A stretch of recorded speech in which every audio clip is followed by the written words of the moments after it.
Halo Sumatera Utara, selamat sore pemirsa. Sumatera Utara hari ini kembali hadir menjumpai Anda edisi Selasa 1 Agustus 2023. Kali ini bersama saya Ahmad Rafiq. Dan saya Udran dari Olinka. Sejumlah informasi menarik telah disiapkan oleh tim redaksi kami. Berikut berita selengkapnya.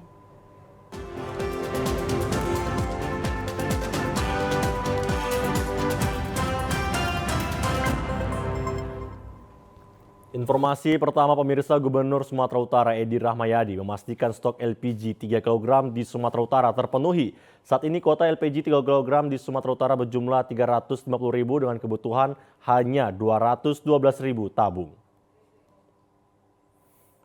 Hal ini disampaikan Edi Rahmayadi setelah memimpin rapat forum komunikasi pimpinan daerah. Forkopimda membahas terkait ketersediaan pasokan gas LPG 3 kg di kantor Gubernur Sumatera Utara kemarin.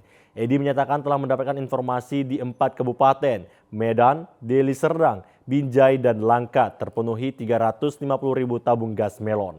Padahal kita kebutuhannya hanya 212.000. Dengan demikian menurut Edi dari sisi kuota LPG 3 kg, Sumatera Utara tidak ada masalah lagi. Namun demikian Gubernur mantan mengakui sempat ada kelangkaan LPG 3 kg. Namun kelangkaan tersebut hanya di lokasi-lokasi tertentu, tidak secara keseluruhan. Ada melon yang disebut kita tuh melon. Pagi ini saya mendapatkan informasi bahwa di 4 kabupaten, Medan, Deli Serdang, Binjai, dan Langkat, itu terpenuhi 357 tabung gas melon ribu. Dan kita lihat memang saat ini juga rakyat juga sudah tidak mempersoalkan karena tabung-tabung gas itu sudah terpenuhi. Sementara itu, Kapolda Sumatera Utara Irjen Pol Agung Setia Imam Effendi mengungkapkan pihaknya bekerja sama dengan stakeholder terkait untuk melakukan pengawasan dan penindakan hukum terhadap yang melawan hukum terkait dengan pendistribusian gas LPG 3 kg. Kapolda memastikan tabung gas 3 kg ini sampai ke masyarakat sesuai dengan ketentuan yang ada. Temukan dan tangkap pengoplos. Karena itu menjadi sumber masalah. Karena apa? Tabung yang sudah ditulis untuk masyarakat miskin dipindahkan ke tabung untuk masyarakat yang mampu. Ini yang harus kita luruskan. Jadi tentu saat ini dengan penindakan tegas kita sudah melihat para distributor menjalankan tugas untuk mendistribusikan tabung dengan baik. Tentu perlu pengawasan. Kalau Bapak Ibu semua menemukan adanya penyimpangan, hubungi ke 110. Bahwa tunjukkan lokasinya, tunjukkan nama agennya, dan tentu kami akan segera bergerak. Sebelumnya, kelangkaan gas LPG 3 kg di Medan sudah berlangsung dalam 2 pekan terakhir. Warga bahkan harus mengantri di pangkalan gas sejak pagi demi membeli gas bersubsidi itu. Bukan hanya itu, gas LPG yang seharusnya dijual dengan Rp19.000 per tabung itu, kini harganya melejit antara Rp25.000 hingga Rp30.000 per tabung. Puluhan supir tangki air isi ulang mendatangi kantor Polsek Pancur Batu melaporkan adanya pungutan liar yang dilakukan salah satu ormas di Jalan Jemin Ginting, Kabupaten Deli Serdang. Puluhan supir tangki air mineral membuat laporan ke Mapolsek Pancur Batu, Kabupaten Deli Serdang terkait aksi pungli yang mengatasnamakan salah satu ormas di wilayah ini. Pelaku menyetop truk tangki air dan meminta uang Rp5.000 dengan menunjukkan surat atas nama ormas yang di dalam surat tersebut bertuliskan tembusan dari Polsek Pancur Batu. Jika supir tidak memberikan uang, maka kaca spion mobil tangki air dipecahkan. Hal ini menyebabkan para supir tangki air resah dan membuat pengaduan ke Polsek Pancur Batu, meminta Kapolsek Pancur Batu menindak para pelaku pungli tersebut. Pengutipan ini sudah berjalan selama 3 hari dengan jumlah pengutipan Rp5.000 per mobil tangki air dengan alasan pengawalan jalan. Sementara jumlah truk pengangkut air ini lebih dari 100 mobil yang membawa air isi ulang setiap harinya. Salah seorang supir tangki air, Rudi Sihombing, mengatakan, selain memecahkan kaca spion, para pelaku pungli juga mengancam memecahkan kaca mobil jika tidak memberi uang. Jika kondisi ini dibiarkan pihak kepolisian, maka akan bermunculan ormas lainnya yang akan melakukan hal yang sama dengan berbagai alasan untuk meminta uang. Begini Bang, ini kan rekan-rekan banyak laporan lemparan. Sebenarnya ini udah lama kejadiannya, tapi terlalu sering korban kena luka-luka. Jadi memang selama ini udah ada laporan ke Polsek. Cuman ya entah gimana ininya belum juga realisasi. Jadi ini sekarang ada kutipan di daerah Balai Desa ya. Balai Desa. Jadi katanya sudah persetujuan permintaan daripada driver supir mobil tangki. Padahal ditanya kawan-kawan ini ada unsur paksaan atau apa? Ya semua rata-rata bilang paksaan. Para supir truk berharap pihak kepolisian dapat menindak tegas para pelaku pungli. Saat ini kepolisian belum dapat memberikan keterangan dan masih melakukan penyelidikan. Sementara itu pemirsa, Polres Toba melakukan tes urin secara mendadak kepada seluruh jajaran personil di lapangan apel Mapolres Toba pagi tadi. Pelaksanaan gelar tes urin ini dipimpin Wakapolres Toba AKBP Lamin dan seluruh personil Polres Toba setelah pelaksanaan apel pagi. Sebanyak 17 personel Polres Toba dipilih secara acak untuk mengikuti tes urin dalam mendukung operasi penegakan tata tertib dan disiplin anggota. Wakapolres Toba AKBP Lamin menjelaskan kegiatan ini dilaksanakan menindaklanjuti program prioritas Kapolda Sumatera Utara karena narkoba merupakan musuh kita bersama. Polda Sumatera Utara harus bebas dari penyalahgunaan narkoba dengan pengungkapan dan penangkapan jaringan yang ada serta penanganan korban penyalahgunaan narkoba. Hal ini merupakan perintah dan tindak lanjut langsung Kapolres Toba. Dengan adanya informasi yang diterima Kapolres, masih ada personil Polres Toba yang bermain dengan narkoba sehingga dilakukan tes urin secara mendadak. Saat ini Polres Toba belum dapat memberikan pengumuman resmi terkait tes urin bagi personil yang positif pengguna narkoba. Diinformasikan 2/3 personil yang telah tes urin dinyatakan negatif. Wakapolres Toba AKBP Lamin mengatakan jika ditemukan personil yang dinyatakan positif akan langsung diberikan tindakan dan disidangkan secara kode etik tergantung bagaimana Kasih Propam melakukan penanganannya.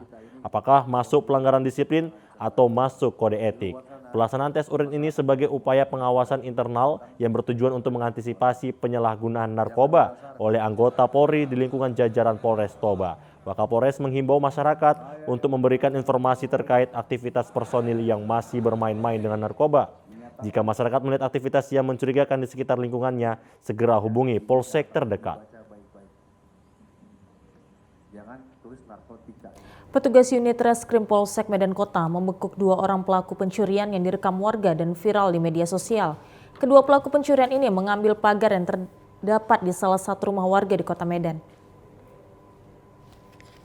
Dari rekaman video amatir yang disebarkan warga di media sosial ini memperlihatkan saat kedua pelaku yakni Rahmat Afandi dan Rahmat Doli berupaya membawa kabur pagar dari salah satu rumah warga yang tidak berpenghuni di Jalan Singa, Kecamatan Medan Kota, Kota Medan. Para pelaku melepaskan pagar lalu membawanya kabur dengan menggunakan becak bermotor. Kanit Reskrim Polsek Medan Kota, Ibtu Baresatya Nagara mengatakan, para pelaku membawa barang hasil curiannya itu ke tempat pengepul barang bekas dan menjualnya dengan harga Rp500.000. Setelah melakukan penyelidikan dan memeriksa para saksi, polisi akhirnya dapat meringkus kedua pelaku dari tempat persembunyiannya berikut dengan barang bukti berupa becak bermotor yang digunakan kedua pelaku saat melakukan aksinya. Amankan 2 pelaku di Jalan Kuda pada hari yang sama. Untuk saat ini kami sedang melakukan pengembangan terhadap penadah dan juga 1 tersangka lainnya. Untuk barang bukti yang diamankan 1 buah becak yang dipakai oleh para pelaku untuk mengangkut pagar besi tersebut. Untuk pasal yang kita kenakan pasal 363. Untuk hukumannya di atas 5 tahun. Uang Rp500.000 merupakan hasil penjualan barang curiannya tersebut dibagi rata dan sebagian digunakan untuk membeli narkotika oleh para pelaku. Polisi menghimbau masyarakat agar tetap waspada dengan maraknya aksi pencurian dan segera melaporkan jika ada hal yang mencurigakan. Guna meningkatkan pelayanan, PT PLN Unit Induk Pembangunan Sumbagut menambah pasokan listrik dengan menambah jalur tol listrik rekonfigurasi Gardu Induk 150 kV Nagan Raya Sigli, sehingga mampu menambah kehandalan sistem kelistrikan khususnya di Provinsi Aceh.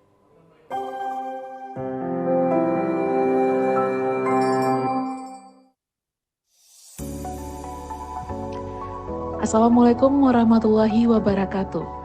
Pekerjaan rekonfigurasi gardu induk 150 kV Nagan Raya adalah pekerjaan penyempurnaan diameter 6 dan 7 gardu induk 150 kV Nagan Raya existing, di mana tujuan utamanya penyempurnaan diameter tersebut adalah sebagai jalur masuknya atau evaluasi daya dari trafo 250 MVA yang disuplai langsung oleh pembangkit baru yaitu PLTU Nagan Raya Unit 3 dan 4 yang memiliki kapasitas sebesar 2 kali 200 MW.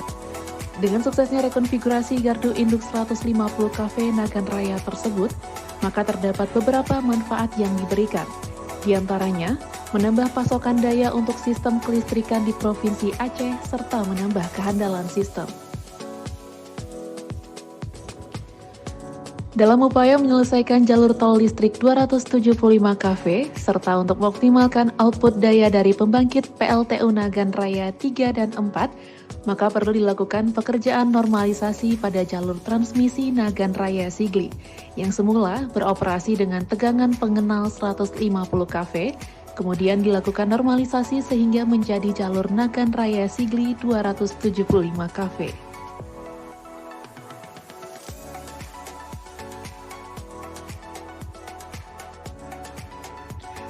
Sebagai bentuk implementasi K3, UPPSBU 1 selalu melaksanakan safety briefing sebelum memulai pekerjaan guna menanamkan nilai K3 kepada pekerja agar terwujudnya program Zero Accident di lingkungan kerja UPPSBU 1.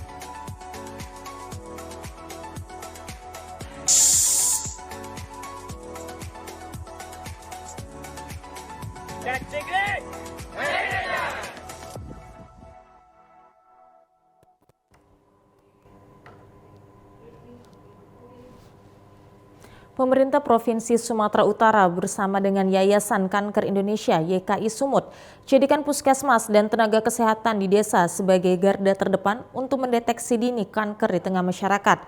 Diharapkan puskesmas dan nakes di desa juga mengedukasi masyarakat mengenai kanker. Hal itu disampaikan Ketua YKI Sumut, Nawal Lubis, saat menjadi narasumber seminar distribusi dan karakteristik kanker di Sumut, serta deteksi dini kanker kepala, leher, dan mulut yang digelar di Aula Tengku Rizal Nurdin kemarin. Menurut Nawal, berdasarkan data yang diambil dari berbagai rumah sakit di Sumut, jumlah penderita kanker Sumut mencapai 3.206 orang, namun jumlah sebesar itu hanya yang terdata. Masih ada lagi penderita kanker yang tidak terdata karena tidak dirawat di rumah sakit atau tidak memeriksakan dirinya. Inilah tugas para garda terdepan tadi, mengedukasi masyarakat agar mau memeriksakan diri sedini mungkin. Nawal juga menyebutkan banyak penderita kanker yang tidak menyadari penyakitnya, sehingga mereka mengobati penyakit dengan pengobatan yang tidak sesuai, dan akhirnya saat sudah stadium akhir, barulah pasien berobat. Sementara itu, Kepala Dinas Kesehatan Sumut, Alwi Mujahid, mengatakan, puskesmas sebagai garda terdepan mendeteksi dini kanker di tengah masyarakat. Menurutnya, angka kanker terus meningkat setiap tahun, maka diperlukan gerakan deteksi dini mulai dari puskesmas dan tenaga kesehatan. Panitia penyelenggara Sekretaris YKI Sumut, Siti Zahara Nasution, menjelaskan, sosialisasi ini bertepatan dengan bulan kanker kepala, leher, dan mulut, bekerja sama dengan dokter-dokter bedah, konsultasi onkologi, serta sosialisasi dengan mengundang peserta para dokter dan perawat di puskesmas dari kabupaten kota di Sumatera Utara. Ya, kami YKI Sumatera Utara bekerja sama dengan Peraboy ingin sekali melakukan edukasi secara berkala seperti yang sudah kita lakukan selama ini agar masyarakat memiliki kesadaran yang tinggi dan tenaga kesehatan yang terdekat kepada masyarakat yaitu di puskesmas juga memiliki komitmen untuk mensosialisasikan hal yang sama kepada masyarakat. Karena saat ini banyaknya masyarakat yang tidak tersosialisasi bahwa kanker dapat disembuhkan apabila ditangani pada saat stadiumnya masih awal dan ditangani dengan tepat. Ya, tidak terlambat memeriksakan kesehatannya ke puskesmas dan nakes yang ada di puskesmas juga mendeteksi, mendiagnosa dengan tepat kondisi pasien tersebut. Siti Zahara menghimbau agar masyarakat berhati-hati jika ada lembaga yang mengaku dari YKI namun bertujuan menjual obat agar tidak dilayani. Karena dapat merugikan pasien tertipu obat herbal yang tidak jelas dan dapat diyakini tidak bisa menyembuhkan penyakit kanker. Pemirsa, informasi menarik dan aktual lainnya akan kami hadirkan untuk Anda sesaat lagi. Tetaplah bersama kami di Sumatera Utara hari ini.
Terima kasih masih bersama kami di Sumatera Utara hari ini. Pemirsa, guna mengantisipasi kekeringan lahan agar produksi pertanian menjadi produktif adalah dengan membangun jalur irigasi yang dapat memenuhi kebutuhan pengairan.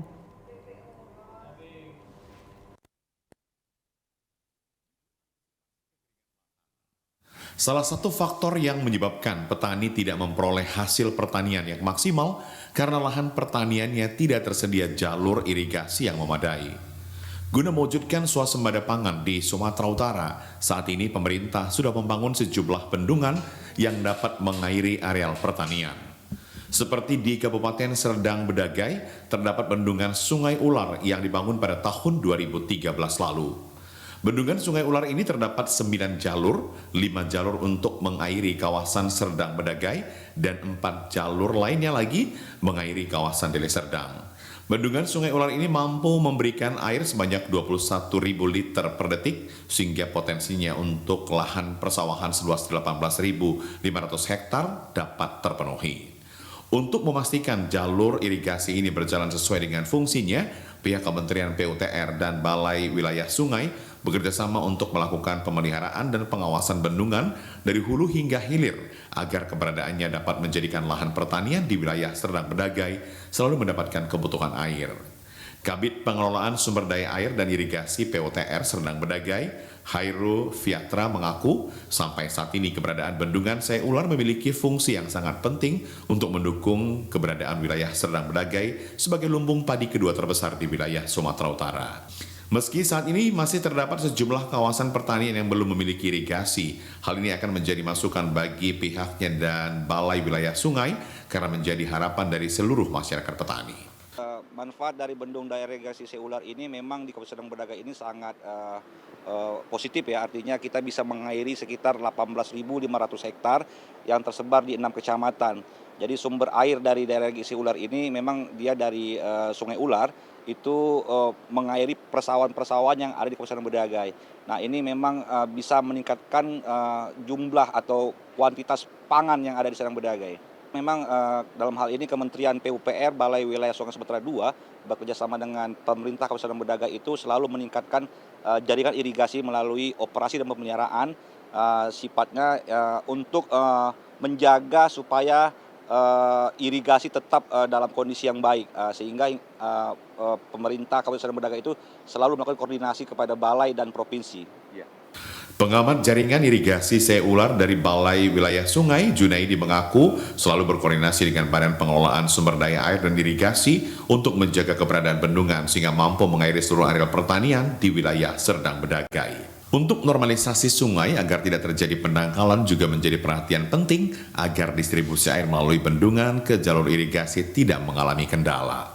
Dalam peningkatan jaringan irigasi untuk Balai Wilayah Sumatera II, di sini kami ada bantuan program SIMOP untuk 3 sub DI, yaitu daerah irigasi Pulau Gambar, daerah irigasi Buluh, dan daerah irigasi Perbongan yang pada saat ini sedang berjalan.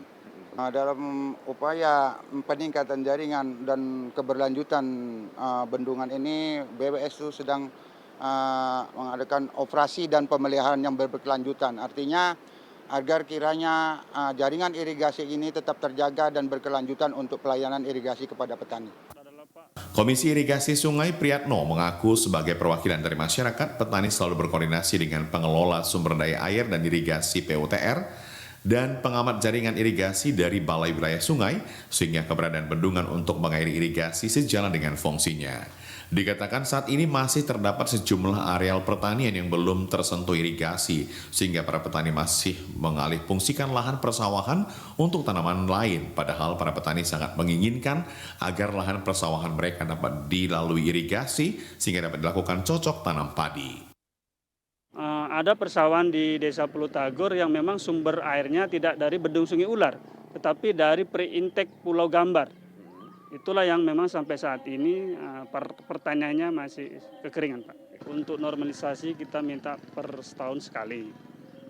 Yang kedua, harapan masyarakat untuk SS Pulau Gambar ini dan secara keseluruhan saluran tanah masih banyak. Jadi ke depan kita minta bantuan landing lah, bertujuan untuk memperlancar air ke petak tersier petani. Untuk mewujudkan swasembada pangan melalui tanaman padi, pemerintah melalui Dinas Pengelolaan Sumber Daya Air dan Irigasi dan Balai Wilayah Sungai akan selalu bekerja sama untuk memastikan jaringan irigasi dapat mengairi seluruh lahan persawahan warga di Kabupaten Serdang Bedagai. Setiap tahunnya, pihak terkait memiliki komitmen untuk meningkatkan keberadaan irigasi sehingga tidak ada lagi petani yang mengeluhkan kekurangan air untuk bercocok tanam. Pemirsa, warga Kabupaten Langkat menduga pengerukan tanah untuk penimbunan jalan tol banyak manipulasi para pengusaha. Hal ini terbukti para pengusaha atau vendor yang menyuplai tanah timbun ke PT HKI mengeruk tanah di luar izin usaha galian, bahkan menyerobot lahan warga. Pembangunan jalan tol ini nantinya diharapkan mampu mengurangi kemacetan yang ada di wilayah Sumatera Utara menuju Aceh. Hal tersebut disambut gembira sejumlah masyarakat karena tidak akan terjadi lagi kemacetan terutama di jalan lintas Kabupaten Langkat menuju Aceh. Namun di sisi lain, pembangunan proyek jalan tol ini mengakibatkan rusaknya jalan dan ratanya seluruh tebing yang ada di Kabupaten Langkat. Material tanah diperuntukkan sebagai bahan utama penimbunan ribuan kilometer jalan tol. Mengatasi kebutuhan ribuan tonnase tanah timbun tersebut, masing-masing perusahaan swasta yang memiliki izin usaha lengkap mulai menjadi menyuplai tanah ke PT HKI. Salah satunya PT AP3 dan KSU. Untuk menyuplai material, mereka melewati tapal batas izin usaha dan menyerobot lahan masyarakat. Padahal PT HKI sudah berkomitmen tidak akan melakukan pembayaran bagi perusahaan yang mengambil tanah timbun ilegal atau tidak memiliki izin. Namun nyatanya komitmen tersebut tidak diindahkan. Salah seorang warga Darlan Sihite mengatakan penimbunan jalan tol ini menyerobot lahan yang mengakibatkan longsor di lokasi perkebunan dan pertanian warga Desa Bukit Mengkirai, Kecamatan Gebang. Yang berwajib supaya ditindaklanjuti gimana kronologi galian ini. Harapan ini kalau enggak ada memang orang ini, keabsahan orang ini tentang galian orang ini, kami menyatakan ini orang ini semena-mena. Ini harus ditindak secara hukum. Dan harus dihentikan. Belum kalau nggak ada pertanggungjawaban mereka sampai ada tuntutan kami, aktivitas kami dihentikan dulu. Ini setahu kita ini udah tengok untuk jalan tol, penimbunan jalan tol. Warga berharap pemerintah dan aparat penegak hukum agar segera menindak para pengusaha nakal yang sudah seenaknya menyerobot lahan warga. Kandang jerat hewan buas yang memangsa hewan ternak sapi warga di Kecamatan Kotonopan, Mandeling, Natal yang dipasang tim BKSDA bersama TNBG belum membuahkan hasil.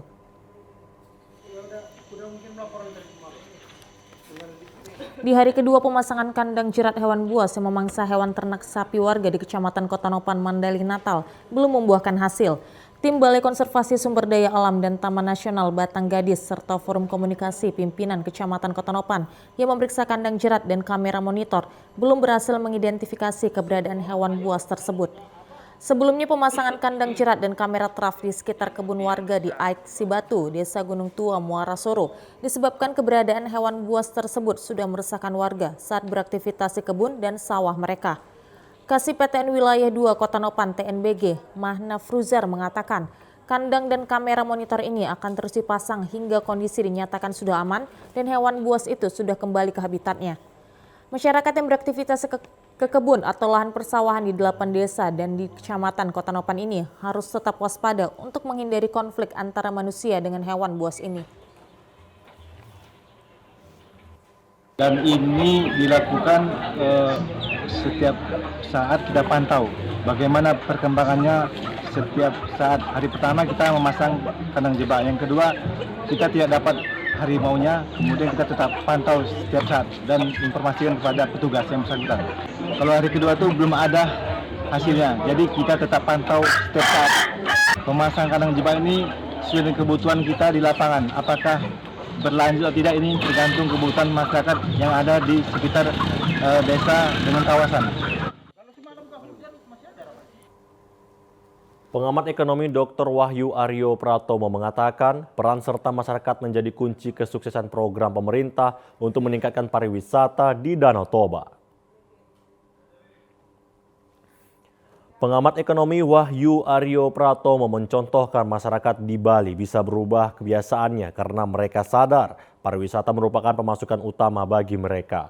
Wahyu mengatakan jika kesadaran masyarakat dapat dibentuk di kawasan Danau Toba, maka hasilnya akan sama seperti di daerah Bali. Saat ini perubahan yang dibuat pemerintah di sektor pariwisata Danau Toba sudah sangat terlihat. Namun untuk mempertahankan dan terus meningkatkan kualitas pariwisata tersebut, peran masyarakat sangat penting.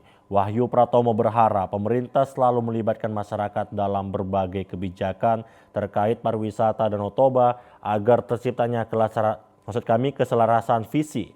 Danau Toba sebagai salah satu destinasi pariwisata super prioritas Indonesia dapat meningkatkan taraf ekonomi masyarakat yang tinggal di sekitarnya.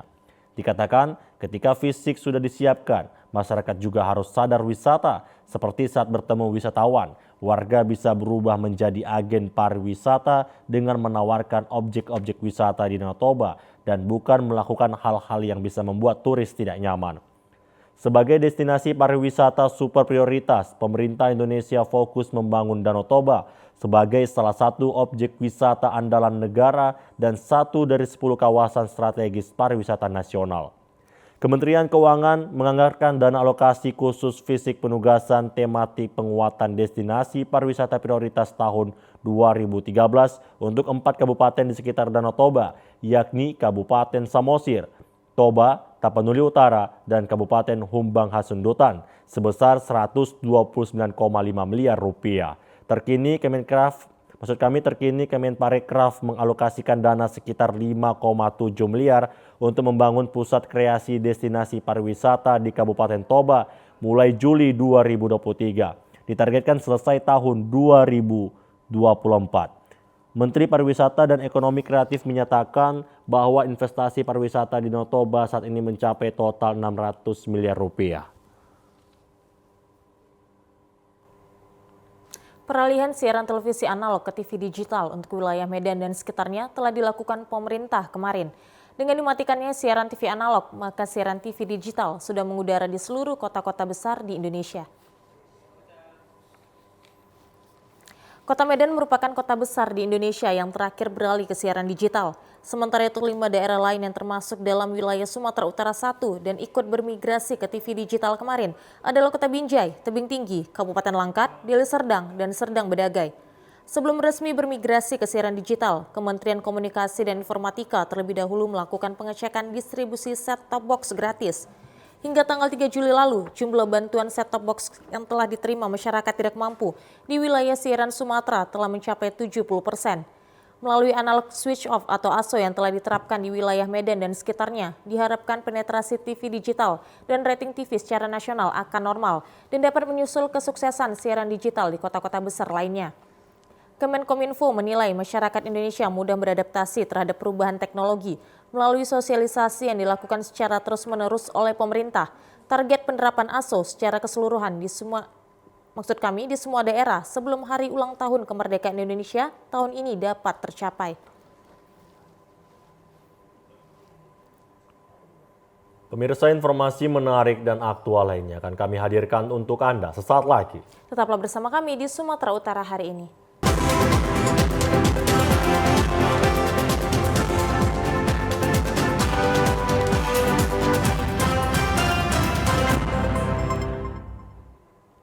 Terima kasih masih bersama kami di Sumatera Utara hari ini. Pemirsa, potensi kearifan lokal berupa tenun yang sampai saat ini terus dipertahankan masyarakat Kabupaten Tapanuli Selatan, menjadikan UMKM produk wasra kian bangkit dan membuka peluang besar bagi para pelakunya.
Prinsipnya tenun di Tapanuli Selatan ini menjadi produk unggul di Kabupaten Tapanuli Selatan. Untuk itu Bupati Tapanuli Selatan melalui kita Dinas Dinas Perdagangan Koperasi UKM terus konsen untuk mendorong produksi. Pada prinsipnya sekarang kita tinggal bagaimana produksi ini bisa lebih besar. Nah, karena permintaan pasar pun untuk khusus tenun kita di Spirok ini itu sudah banyak. Jadi terkhusus untuk tenun ini sudah dirasakanlah oleh masyarakat kita. Ini menjadi bukan lagi penghasilan sampingan pun malah sekarang sudah menjadi penghasilan pokok. Penggiat wastra Lamrohulina Boruhuta Suhud mengaku saat ini kain tenun yang diproduksi di UMKM binaannya sangat banyak memberdayakan masyarakat sekitar. Pemerintah Kabupaten Tapanuli Selatan juga sangat mendukung keberadaan para penenun dengan mengharuskan para pegawainya memakai kain tenun sipirok sebagai seragam dalam bekerja sekali dalam seminggu. Apresiasi dari pemerintah sama kita mendukung sekali. Pemerintah Dinas Perdagangan dan Perindustrian itu sangat mendukung kita dalam menjalankan usaha kita. Kemana agar usaha kita tetap berjalan, mereka mendukung kita dengan cara membuat baju untuk ASN. Bupati Tapanuli Selatan Doli Putra Perlindungan Pasaribu mengaku saat ini pemerintah Kabupaten Tapanuli Selatan sangat mendukung sektor UMKM agar dapat menggerakkan ekonomi kerakyatan. Banyaknya produk UMKM yang terdapat di Tapanuli Selatan dianggap penting untuk memberikan pelatihan kepada para pelaku UMKM, mulai dari peningkatan, pembuatan produk, pengemasan hingga pemasaran. Untuk menjadikan UMKM di Tapanuli Selatan naik kelas, maka sektor pembiayaan UMKM juga menjadi perhatian khusus pemerintah.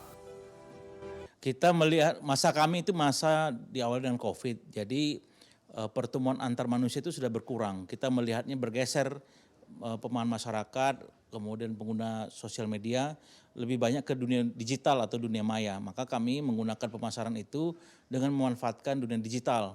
Kita mengundang beberapa pembicara yang diantaranya itu sudah berhasil memasarkan produk Tapsel ini bahkan ke luar negeri. Langkah-langkah yang dilakukan selama ini tentu memadukan antara dunia digital dan dunia yang langsung ataupun pemasaran langsung.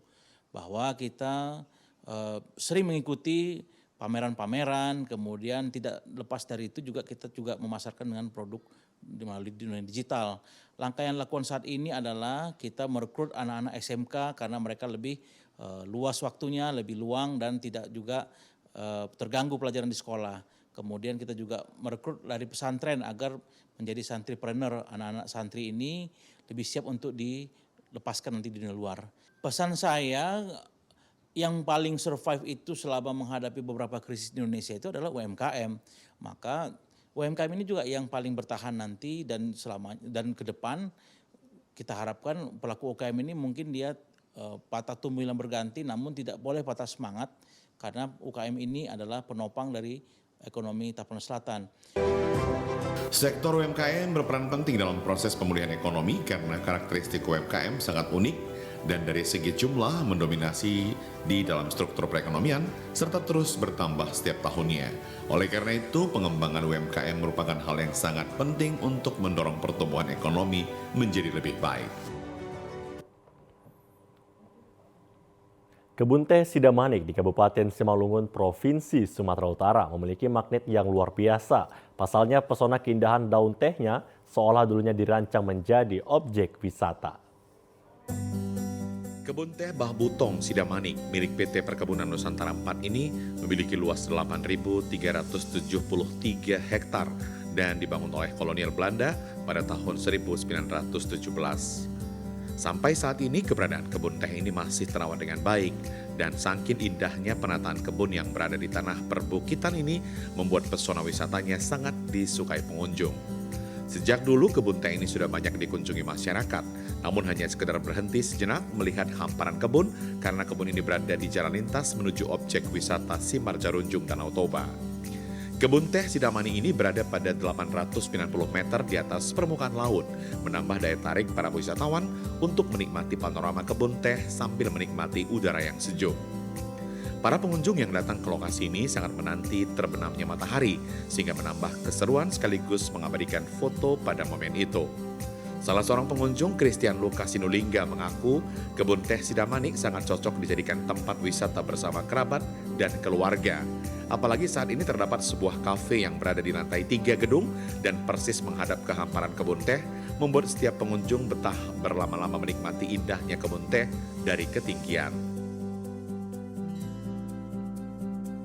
Menurut saya indah, bagus, apalagi sekarang sudah ada kafe yang dibuat agak tinggi, bisa memandang Sidamanik lebih indah lagi.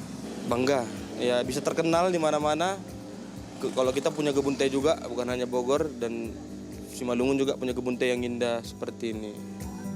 Pelaku pariwisata di kebun teh Sidamanik, Haji Marat Napitu, mengaku saat ini banyak wisatawan berkunjung ke kebun teh sehingga ia membangun sebuah kafe persis dekat lokasi kebun dan mendapat respon positif dari para pengunjung. Setiap akhir pekan, kafe yang ia bangun sangat banyak pengunjung karena dapat melihat dengan jelas keindahan kebun teh dari ketinggian. Ia berharap agar pemerintah mendukung pelaku pariwisata yang ada di Sidamanik sehingga pengunjung lebih banyak yang datang sekaligus menjadi peningkatan ekonomi masyarakat. Pada kurun waktu 1,5 tahun yang lalu, kami melihat ini adalah peluang untuk kami putra daerah di sini menyediakan sarana penginapan, hotel, sekaligus kafe dan resto. Dan keberadaan perkebunan teh ini sangat-sangat bermanfaat untuk menaikkan taraf perekonomian masyarakat. Dan memang perkebunan teh ini adalah kebanggaan bukan hanya masyarakat Simalungun, tapi juga masyarakat Provinsi Sumatera Utara. Kini aneka aroma teh produksi kebun teh Sidamanik dapat dinikmati pengunjung di Cafe Tea Garden dan lengkap dengan aneka makanan sambil bersuah foto dengan latar belakang keindahan kebun teh. Pemirsa, berikut informasi perakiraan cuaca di sejumlah daerah di Sumatera Utara dari Badan Meteorologi, Klimatologi, dan Geofisika Wilayah 1 Medan berlaku pada hari Rabu 2 Agustus 2023. Halo Sobat BMKG, senang sekali saya Christine Afrin Matondang, Perakirawan Balai Besar BMKG Wilayah 1 Medan, kembali hadir untuk menyampaikan update informasi perakiraan cuaca dan hotspot di wilayah Sumatera Utara untuk hari Rabu 2 Agustus 2023. Pada pagi hari, kondisi cuaca diprediksi berawan dan berpotensi hujan ringan di beberapa wilayah di wilayah Sumatera Utara, tepatnya di Kepulauan Nias, Langkat, Medan, Deli Serdang, Serdang Bedagai, dan sekitarnya. Untuk siang hingga sore hari, kondisi cuaca berpotensi hujan ringan hingga lebat di beberapa wilayah di Sumatera Utara, dengan potensi hujan lebat terjadi di Kepulauan Nias, Madinah, Karo, Humbang Hasundutan, Pakpak Barat, Langkat, dan sekitarnya. Kondisi ini masih bertahan hingga malam hari, di mana terjadi potensi hujan ringan hingga lebat disertai guntur, tepatnya di wilayah Langkat, Medan, Binjai, Asahan, Deli Serdang, Samosir, dan sekitarnya. Untuk dini hari, kondisi cuaca diprediksi hujan ringan di wilayah Kepulauan Nias, Deli Serdang, Serdang Bedagai, Asahan, Labuhan Batu Utara, Batu Bara, dan Labuhan Batu Selatan. Untuk suhu udara akan berkisar antara 16 hingga 33 derajat Celcius dengan kelembaban udara 60 sampai 95%. Angin bertiup dari arah tenggara hingga barat daya dengan kecepatan 10 sampai 30 km per jam. Untuk titik panas per tanggal 31 Juli 2023 terpantau 6 titik panas tepatnya di Kabupaten Labuhan Batu Selatan, Labuhan Batu Utara, Padang Lawas Utara, Padang Lawas, dan Labuhan Batu. Kepada masyarakat, kami tetap memberikan himbauan untuk tetap waspada akan potensi hujan lebat yang dapat diiringi petir dan angin kencang, tepatnya di wilayah lereng barat, lereng timur, pantai barat, pesisir timur hingga pegunungan Sumatera Utara, di mana kondisi ini dapat memicu genangan air, banjir, angin kencang, longsor, dan bencana hidrometeorologis lainnya. Demikian informasi ini dapat kami sampaikan, semoga informasi ini dapat bermanfaat dan sampai bertemu kembali.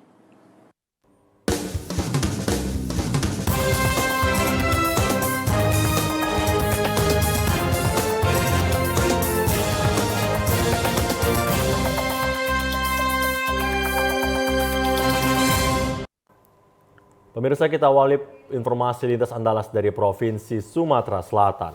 Warga harapkan penyaluran program bantuan pemerintah pusat, baik Keluarga Harapan PKH dan bantuan langsung tunai BLT tepat sasaran.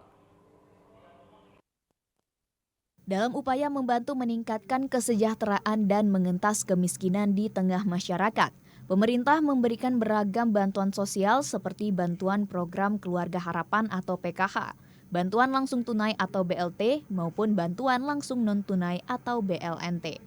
Namun persoalan penyaluran bantuan yang tidak tepat sasaran masih terjadi di tengah masyarakat, salah satunya yang dialami Firdaus.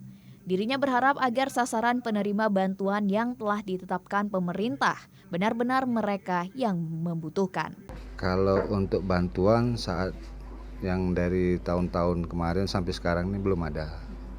Tapi kalau untuk bantuan dana-dana sekolah mungkin dari SD itu ya itu dari pihak dari sekolah. Mungkin untuk dana-dana yang lain ya belum saya terima. Nah, jadi ya masalahnya tuh ya apa ya kita tidak tahu juga apa ada yang dipilih, apa yang mana pilihannya, itu baik mana saya. Untuk harapannya sih sebenarnya jangan tebang pilih ya. Apapun ini kan duit negara juga, ya kasihlah yang yang membutuhkan. Sementara itu, pengamat sosial ekonomi Tarek Rashid mengatakan, sistem pendataan bagi penerima bantuan sosial perlu dimaksimalkan agar penyaluran bantuan dapat benar-benar tepat sasaran. Saya kira untuk mengentaskan kemiskinan ke depan, untuk memberdayakan masyarakat miskin ini, saya kira pertama tadi yaitu harus jelas, harus ada registrasi sosial ekonominya yang valid yaitu.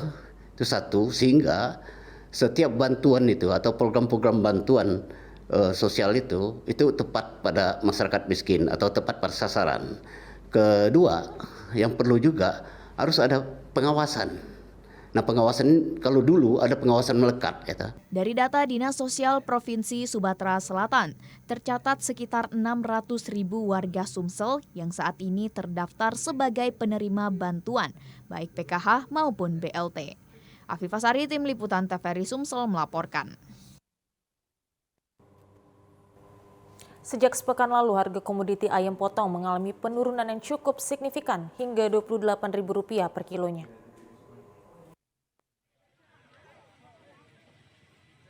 Berdasarkan pantauan tim liputan TVRI, di Pasar Impres Kota Lubuk Linggau, harga ayam potong di pasaran mulai mengalami penurunan yang cukup drastis.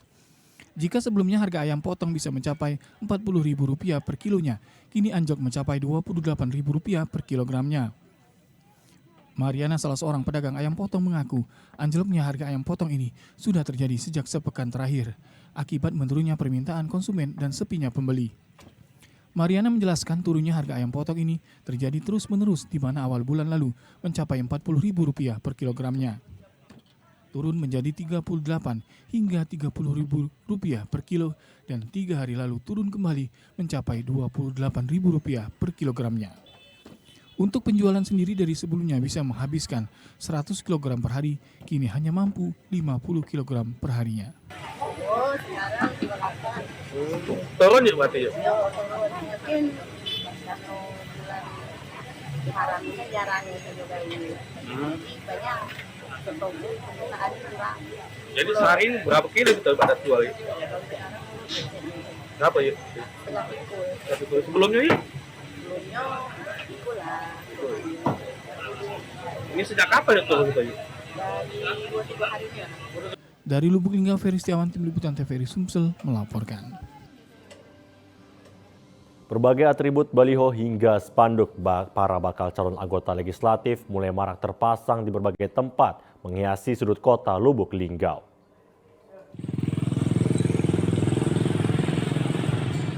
Meski saat ini daftar calon tetap DCT anggota legislatif belum resmi ditetapkan pihak Komisi Pemilihan karena masih dalam proses verifikasi berkas, para bakal calon anggota legislatif mulai banyak memasang atribut di berbagai tempat sebagai media sosialisasi kepada masyarakat.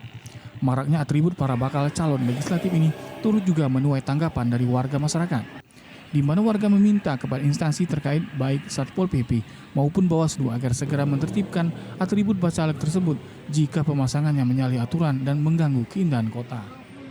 Adanya atribut parpol segala macam itu caleg ya, silakan saja dipasang, tapi harus pasang pada tempatnya, jangan sampai mengganggu keindahan kota, mengganggu pemandangan gitu kan. Apalagi ada beberapa tempat yang dilarang tapi juga dipasang seperti di masjid, lingkungan masjid, itu kan nggak etis ya. Satu kan syarat nyalek. Kalau syarat nyalek itu kalau kata baliho bukan syarat nyalek, katanya kita buat juga itu syarat nyalek. Dengan ada baliho one-way itu kan bagian dari sarana prasarana kita untuk promosi ke masyarakat. Makanya ada tata cara misalnya tidak boleh naruh nomor dulu, maka nomornya ditutup karena himbauan dari Bawaslu itu kan tidak boleh sistem ngajak. Pak Jamil ini kan calon Bawaslu Kota Lubuk Linggau, tidak boleh.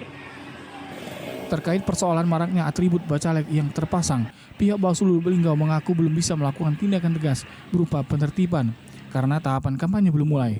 Selain itu juga DCT belum ditetapkan KPU. Dari Lubuk Linggau, Ferry Setiawan, tim liputan TVRI Sumsel melaporkan. Pemirsa, informasi tadi mengakhiri perjumpaan kita di Sumatera Utara hari ini. Mewakili kerabat kerja yang bertugas, saya Ahmad Rafiq. Dan saya Brandi Rolin, kami ucapkan terima kasih atas perhatian Anda. Selamat sore dan sampai jumpa.